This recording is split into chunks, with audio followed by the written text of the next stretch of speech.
ಓಂ ಶ್ರೀಯಪ್ಪತ್ತೇ ನಿತ್ಯಾ ಗಣಿತಗುಣಮಾಣಿಕ್ಯ ವಿಶದಪ್ರಭಾ ಜಾಲೋಲ್ಲಾಸೋಪಹತ ಸಕಲಾವದ್ಯತಮಸೇ ಜಗಜ್ಜನ್ಮಸ್ಥೇಮಪ್ಲಯರಚನಾಶೀಲವಪುಷೇ ನಮೋ ಶೇಷಾಮ್ನಾಯ ಸ್ಮೃತಿಹೃದಯದೀಪ್ತಾಯ ಹರಯೇ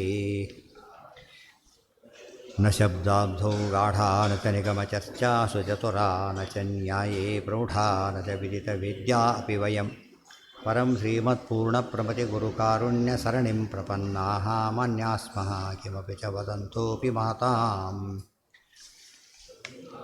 ನಾರಾಯಣಂ ನಿಖಿಲಪೂರ್ಣಗುಣೈಕದೇಹಂ ನಿರ್ದೋಷಮಪ್ಯತಮಭಕ್ತಖಿಲೈಃ ಸುವಾಕ್ಯೈಃ ಅಸ್ಯೋದ್ಭವಾದಿತಮಶೇಷವಿಶೇಷತೋಪಿ ವಂದ್ಯಂ ಸದಾ ಪ್ರಿಯತಮಂ ಮಮ ಸನ್ನಮಾಮಿ. ಓಂ ಓಂ ಅಥಾತೋ ಬ್ರಹ್ಮಜಿಜ್ಞಾಸಾ ಓಂ. ಆದ್ದರಿಂದ ಏನು ಮಾಡಬೇಕೀಗ? ಏನು ನುಡೀತು? ಶಬ್ದದ ಅರ್ಥ ಹೇಗಿಡುತ್ತೆ ಅಂದರೆ ಅದು ಇನ್ನೊಂದು ಪದಕ್ಕೆ ಲಿಂಕ್ ಸಿಗಾಗೆ ಹೇಳೋದ್ರಿಂದ ಪ್ರತಿಯೊಂದು ಶಬ್ದವೂ ಕೂಡ ಅದು ಅನ್ವಯ ಯಾವುದಕ್ಕೂ ಅನ್ವಯ ಆಗೋದಿಲ್ಲ. ಬೆಂಕಿಯಿಂದ ಚಿಮುಕ್ಸು ಅಂದರು. ಬೆಂಕಿಯಿಂದ ಚಿಮುಕ್ಸು ಹೇಗಿದೆ? ಅರ್ಥ ಆಗುತ್ತಾ? ಅದೇನಾಗ ಹೊಂದೋದಿಲ್ಲ, ಬೆಂಕಿಯಿಂದ ಪದ ಹೊಂದೋದಿಲ್ಲ. ಇವತ್ತು ಅನಾಕಾಂಕ್ಷಿತ. ನೀರಿಂದ ಚಿಮುಕ್ಸು ಅರ್ಥ ಆಯ್ತು. ಗೊತ್ತಾಯ್ತಾ? ಎಷ್ಟು ಇದಕ್ಕೆ ಏನು ಪದಗಳಿಗೆ ಶಕ್ತಿ ಇದೆ. ಇನ್ನೊಂದು ಜೊತೆಗೆ ಮ್ಯಾಚ್ ಆಗೋದಿಲ್ಲ ಅದು. ಹಾಂ, ಹೌದು. ಇವತ್ತು ಅಡುಗೆ ಮಾಡೋರು ಕೂಡ ಯಾವುದು ಮ್ಯಾಚ್ ಆಗುತ್ತೆ ಅಂತ ಗೊತ್ತಿರಬೇಕು. ಯಾವ್ಯಾವುದಕ್ಕೆ ಸೇರಿಸಿಬಿಟ್ರೆ ಏನೇನು ಕೆಟ್ಟೋಗ್ಬಿಡೋದು. ಹಾಗಲಿಗೆ ಪಾಯಸಕ್ಕೆ ಇದಕ್ಕೆ ಯಾವುದಕ್ಕೆ ಪಾಯಸ ಮಾಡಿದ್ರೆ ಹಾಗಲಕಾಯಿ ಹಾಕಿಬಿಟ್ಟ ರಸ ಹಿಂಡಿ ಹಾಕಿಬಿಟ್ಟ. ಅದೇ ಶಬ್ದ ಅನ್ವಯ ಮಾಡ್ಕೋಬೇಕಲ್ಲ. ಹಾಗೆ ಅದು ಪದಾರ್ಥಗಳ ಜೋಡಣೆ ಆದರೆ ಅದು ಅಡುಗೆವನಾಗ್ತಾನೆ. ಅರ್ಥದ ಜೋಡಣೆ ಆದರೆ ಅದು ಜ್ಞಾನದ ಕಾರ್ಯ ಆಗುತ್ತೆ. ಸರಿಯಾಗಿ ಹೊಂದ್ಕೋಬೇಕು. ಕರ್ತೃಶಬ್ದೇ ಹಿ ಅಭೀತೆ ಧರ್ಮಸಾಮಾನ್ಯ ವೇದನಾತ್ ವಿಶೇಷ ಧರ್ಮವನ್ವಿಚ್ಚನ್ ಕಿಮಿತ್ತೇವ ಹಿ ಪೃಚ್ಛತೆ ರಾಮ ಅಂತಂದರು. ಆಮೇಲೆ ರಾಮ ಗೊತ್ತು ಏನಾಯಿತು ಅಂತ ಕೇಳಿದೆ. ನಿಮ್ಮ ಹುಡುಗ ಅಂತಷ್ಟು ಅರ್ಥ ಆಗಲ್ಲ. ನಿಮ್ಮ ಹುಡುಗ ಕಲ್ಲು ಹೊಡೆದ ಅಂತ ಪಜಿತಾಗತ್ತೆ. ಅದು ನಿಮ್ಮ ಹುಡುಗ ಏನು ಅಂತ ಕೇಳ್ತಾ ಆಕಾಂಕ್ಷೆ ಶುರುವಾಯ್ತು. ಈಗ ಆದಮೇಲೆ ಆಮೇಲೆ ಏನು ಹೇಳಬೇಕೀಗ? ಸಂಬಂಧಪಟ್ಟಿದ್ದೇ ಹೇಳಬೇಕೀಗ. ಅದಕ್ಕೂ ಹೇಳಿದ, ನಿಮ್ಮ ಹುಡುಗ ಭಾರಿ ಬುದ್ಧಿವಂತ. ಇದು ಬಂದು ಖುಷಿ ಆಯಿತು ಅವನಿಗೆ. ನಿಮ್ಮ ಹುಡುಗ ಈಗ ಮಾಡಿದ ಬೇಜಾರಾಯಿತು. ಆ ಪದಗಳು ಜೋಡ್ತಾ ಹೋಗಬೇಕಾಗ. ಇತ್ತೇವ ಪೃಚ್ಛತಿ ಪ್ರಶ್ನೆ ಕೇಳಬೇಕಾದ್ರೆ ಯಾರು? ರಾಮ ಹೇಳಿದರು. ಏನು ಮಾಡ್ದ? ರಾವಣ ಅಂದರು. ಏನಾಯಿತು ಅವನಿಗೆ ಅಂತ ಕೇಳಿದ್ರು. ಈಗ ರಾವಣ ದ್ವಿತೀಯದಲ್ಲಿ ಕೇಳಿದಾಗ ಅವನಿಗೇನಾಯಿತು? ಇಬ್ಬರ ಮಧ್ಯೆ ಕ್ರಿಯೆ ಏನು ನಡೀತು? ಸೊ ಮನಸ್ಸು ದೇವರು ಬುದ್ಧಿ ಹಾಕಿ ಕೊಟ್ಟಿದ್ದಾನೆ ಅಂದರೆ ಅದು ತಕ್ಕಂತೆ ಆಕಾಂಕ್ಷೆ ಹುಟ್ಟುತ್ತಾ ಹೋಗುತ್ತೆ. ಗುಣಕ್ರಿಯಾದಿ ಧರ್ಮಾಣಂ ವಿಶೇಷೇ ಕಥಿತೆ ಪುನಃ ನಿರಾಕಾಂಕ್ಷೋ ಭವೇದ್ಯಸ್ಮಾತ್. ಎಲ್ಲಿವರೆಗೂ ಕೂಡ ನಮಗೆ ಪೂರ್ತಿ ಅರ್ಥ ಆಗೋದ್ರೆ ಅವ್ರು ಕೇಳ್ತಾನೆ ಇರ್ತಾರೆ. ಅರ್ಥ ಆದಮೇಲೆ ವಾಕ್ಯ ಮೂತಾಗಿ ಲೆಕ್ಕ. ನಿರಾಕಾಂಕ್ಷೋ ಪ್ರವೃತ್ತಿ ಜಿಜ್ಞಾಸ ಶಬ್ದ ಅನ್ವಿತ ವಾಚಕಾ. ಹೀಗೆ ಶಬ್ದಗಳು ಸಹಜವಾಗಿಯೇ ಅನ್ವಿತ ವಾಚಕವಾಗಿರೋದರಿಂದ ಆ ರೀತಿ ಚೇರೋ ಜಬಲ ತಂದಿರ್ತಾರೆ, ಡಿಸ್ಮ್ಯಾಂಟ್ಲ್ ಮಾಡಿರ್ತಾರೆ. ಹೇಗೆ ಜೋಡಿಸ್ಬೇಕಾರೆ ನೋಡ್ತಾರೆ. ನೋಡ್ಬಿಟ್ಟು ಕರೆಕ್ಟಾಗಿ ಜೋಡಿಸ್ತಾ ಹೋಗ್ತಾರೆ.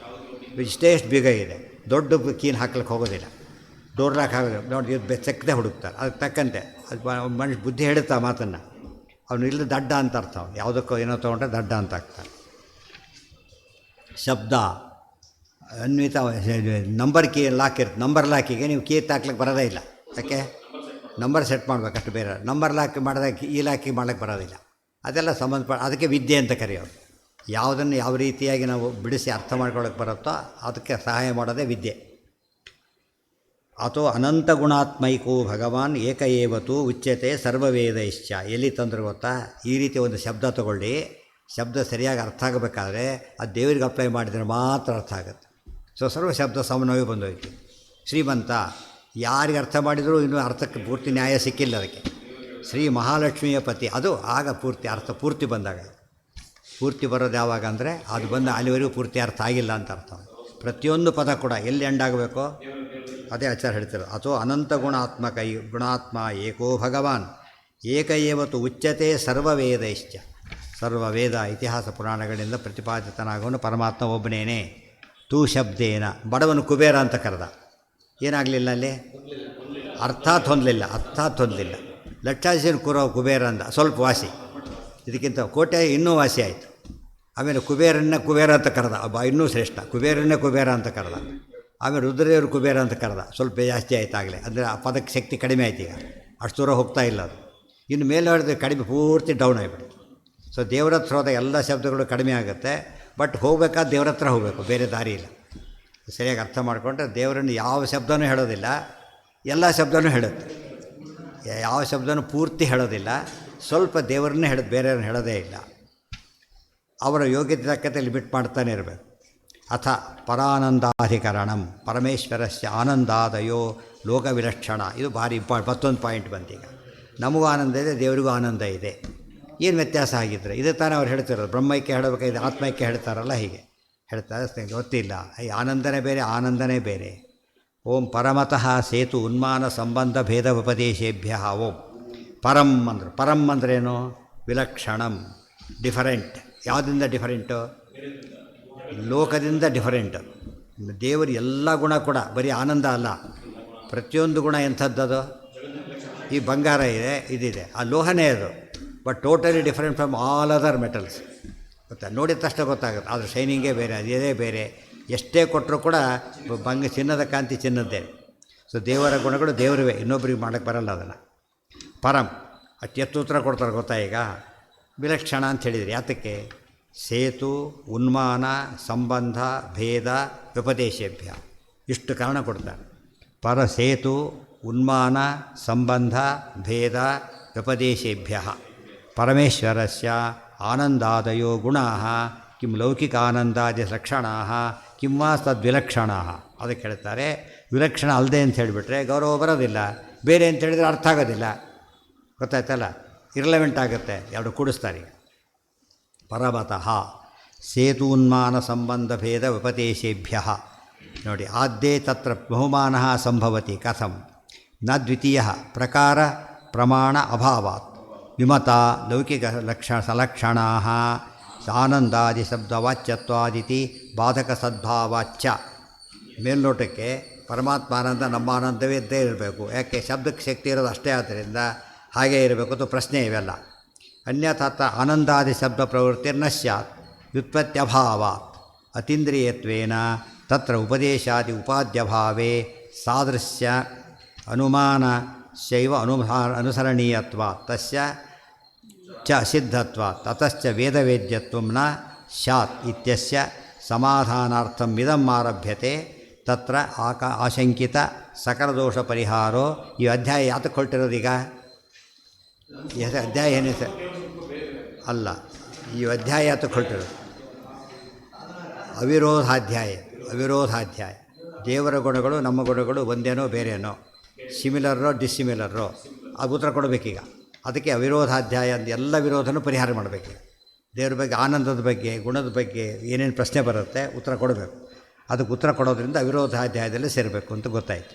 ಇದು ಪ್ರಶ್ನೆ ಕೇಳ್ಬೋದು ಈ ರೀತಿ, ಇದು ಈ ಸೂತ್ರಕ್ಕೂ ಅಧ್ಯಾಯಕ್ಕೆ ಏನು ಸಂಬಂಧ ಅಂತ ಕೇಳ್ಬೋದು. ಕಾರಣ ಸಂಗತಿ ಹೇಳಲೇಬೇಕಾಗ್ತದೆ. ಸರ್ವೇ ಸರ್ವಗುಣಾತ್ಮಾನಃ ಸರ್ವಕರ್ತಾರ ಏವತ್ತು. ದೇವ್ರ ಮಹಿಮೆ ನೋಡಿದರೆ ಹೇಗಿದೆ. ಸೇತು ಉನ್ಮಾನ ಸಂಬಂಧ ಭೇದ ಅದೆಲ್ಲ ಯಾತಕ್ಕೆ ಆಚಾರ ಹೇಳಿಲ್ಲ ಅಂದರೆ ಭಾಷೆಯಲ್ಲಿ ಬಂದೋಗಿದೆ ಅದಿಷ್ಟು ಕೂಡ. ಇದು ಅನುವ್ಯಾಖ್ಯಾನ ಇದೆ, ಆದ್ದರಿಂದ ಹೇಳಕ್ಕೆ ಹೋಗಲಿಲ್ಲ. ಸರ್ವೇ ಸರ್ವಗುಣಾತ್ಮಾನಃ ಸರ್ವಕರ್ತಾರ ಏವತ. ದೇವರ ನಮಗೆ ಆನಂದ ಅಂದರೆ ಆನಂದ ಅಷ್ಟೇ, ಬಲ ಅಂದರೆ ಬಲ ಅಷ್ಟೇ. ದೇವ್ರ ಗುಣ ಹಾಗಲ್ಲ, ಪ್ರತಿಯೊಂದು ಗುಣವೂ ಉಳಿದ ಎಲ್ಲ ಗುಣವೂ ಹೊಂದಿದೆ. ಅದು ಆನಂದದಲ್ಲಿ ಬಲಾದಿ ಎಲ್ಲ ಗುಣಗಳು ಇದೆ, ಬಲದಲ್ಲಿ ಆನಂದಾದಿ ಎಲ್ಲವೂ ಇದೆ.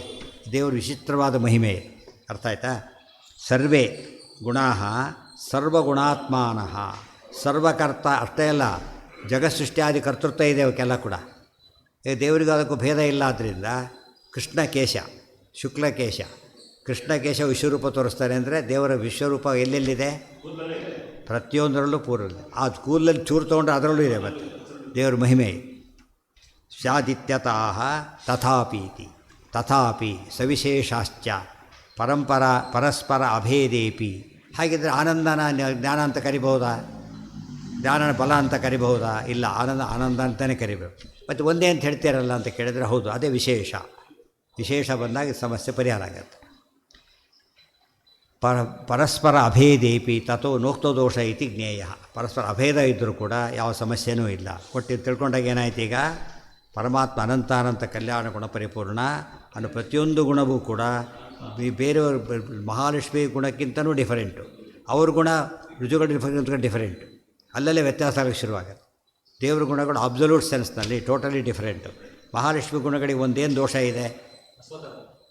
ಅಸ್ವಾತಂತ್ರ್ಯ ಆನಂದ, ಅಸ್ವಾತಂತ್ರ್ಯ ಬಲ, ಅಸ್ವಾತಂತ್ರ್ಯ ಶ್ರೀಯತ್ ಕಟಾಕ್ಷ ಬಲವತಿ ಅಜಿತಂ ನಾಮ. ದೇವರಿಗೆ ಅದಿಲ್ಲ, ಆದ್ದರಿಂದ ಕ್ವಾಲಿಟಿ ಏನಾಯ್ತು ಅಲ್ಲಿಗೆ ಬೇರೆ ಆಗೋಯ್ತು. ಇವತ್ತು ಸಕ್ಕರೆ ಸ್ವತಃ ಸಿಹಿ ಇದೆ, ಹಿಟ್ಟು ಸಿಹಿ ಆತಕ್ಕಾಯಿತು, ಸಕ್ಕರೆ ಹಾಕಿದ್ದಕ್ಕಾಯ್ತು. ಸಕ್ಕರೆಗೇನು ಹಾಕಬೇಕಾಗಿಲ್ಲ, ಏನದು ನ್ಯಾಚುರಲಿ ಸಿಹಿ, ಅದು ಹಿಟ್ಟಿಗೆ ಸಂಪರ್ಕ ಬಂದಿದ್ದರಿಂದ ಸಾಧ್ಯವಾಯಿತು. ಅದಕ್ಕೇ ಇವತ್ತು ಶುಕ್ಲಕೇಶ ಸಂಬಂಧ ಇದ್ದಕ್ಕೆ ಬಲರಾಮ ದೇವರು ಏನು ಮಾಡೋಕ್ಕಾಯ್ತು, ಎಷ್ಟು ದೊಡ್ಡ ಕೆಲಸ. ಇದು ಹಸ್ತಿನಾವತಿನ ಹಾಕಿ ಎತ್ತಿಬಿಡ್ತಾರೆ ಮೇಲೆ. ನಾ ಇದನ್ನು ಎತ್ತಲಕ್ಕೆ ಸಾಧ್ಯನೇ ಬೇರೆ ಅದರಿಂದ JCB ಎತ್ತಾಗಿ ಮನುಷ್ಯ ಎತ್ತಲಕ್ಕಾಗುತ್ತಾ? ಒಂದು 5 ನಿಮಿಷ ಬಿಲ್ಡಿಂಗ್ ಹೊಡೆದೋಗ್ಬಿಟ್ಟಿರ್ತಾರೆ ಅವ್ರು, ಗೊತ್ತಾಯ್ತಾ? ಇವ್ರು ಹೊಡೆದು ಎಷ್ಟು ದಿವಸ ಬೇಕು ಇದಕ್ಕೆ? ತಿಂಗ್ಳುಗಟ್ಟಲೆ ಕೊನೆಗೆ ಎಷ್ಟೋ ಜನ ಸ್ಟಾಫೇ ಚೇಂಜ್ ಮಾಡೋಕ್ಕಾಗತ್ತೆ. ಇವೆಲ್ಲ ಗೊತ್ತಾದಷ್ಟು ಭಕ್ತಿ ಜಾಸ್ತಿ ಆಗುತ್ತೆ. ಯಾತಕ್ಕೆ? ಇದು ಇಂಥ ನಮಗೆ ಸಾಧ್ಯ ಇಲ್ಲ. ಯಾವುದು ನಮ್ಮಲ್ಲಿಲ್ಲ, ಉಳಿದವರಿದ್ದಾಗ ಆ ಬಗ್ಗೆ ಏನಾಯಿತು, ಒಳ್ಳೆಯ ಗುಣಗಳು, ಗೌರವ ನ್ಯಾಚುರಲಿ ಬಂದ್ಬಿಡು. ಇವ್ರಷ್ಟು ನನ್ನತ್ರ ದಕ್ಷಿದೆ ಅಂತ, ನನ್ನತ್ರ ದುಡ್ಡಿದೆ ಅಂತ. ಈ ಮಾತುಗಳು ಬೇರೆ. ನಿನ್ನ ಹತ್ರ ಕ್ಯಾಶ್ ಇದೆ, ನನ್ನ ಹತ್ರ ಗೋಲ್ಡ್ ಇದೆ ಅಂತ ಬಜೀತಾಯ್ತು. ಈಗ ಕ್ಯಾಶ್ ಏನು ಮಾಡೋಕ್ಕೆ ಬರುತ್ತೆ? ಕ್ಯಾಶಿಗೆ ಫೇಸ್ ವ್ಯಾಲ್ಯೂ ಅಷ್ಟೇ, ಅದಕ್ಕೆ ಮೆಟೀರಿಯಲ್ ವ್ಯಾಲ್ಯೂ ಇಲ್ಲ. ಅದಕ್ಕೆ ಗೋಲ್ಡ್ಗೆ ಏನಿದೆ? ಮೆಟೀರಿಯಲ್ ವ್ಯಾಲ್ಯೂ ಇದೆ. ಮತ್ತಿದು ಅಪ್ರಿಷಿಯೇಟ್ ಆಗುತ್ತೆ, ಅದು ಅಪ್ರಿಷಿಯೇಟ್ ಆಗೋದಿಲ್ಲ.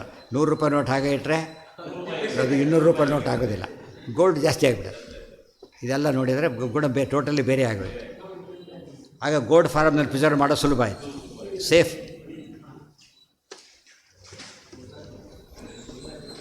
ಇಷ್ಟೆಲ್ಲ ಜಿಜ್ಞಾಸೆ ಮಾಡ್ತಾ ಬಂದಾಗ ಭಕ್ತಿ ಗಟ್ಟಿಯಾಗ್ತಾ ಬರ್ತದೆ. ಏನು ಮಾಡಿದ್ರೆ ಶೇಕ್ ಆಗೋದು. ಎಲ್ಲರೂ ಯಾವುದೋ ಪ್ರಶ್ನೆ ಕೇಳಿದ ಮತ್ತೆ ವಾಪಸ್ ಹೋಗ, ಪ್ರತಿ ದಿವಸನೂ ಡೌಟ್ ಬಂದ್ಬಿಟ್ಟು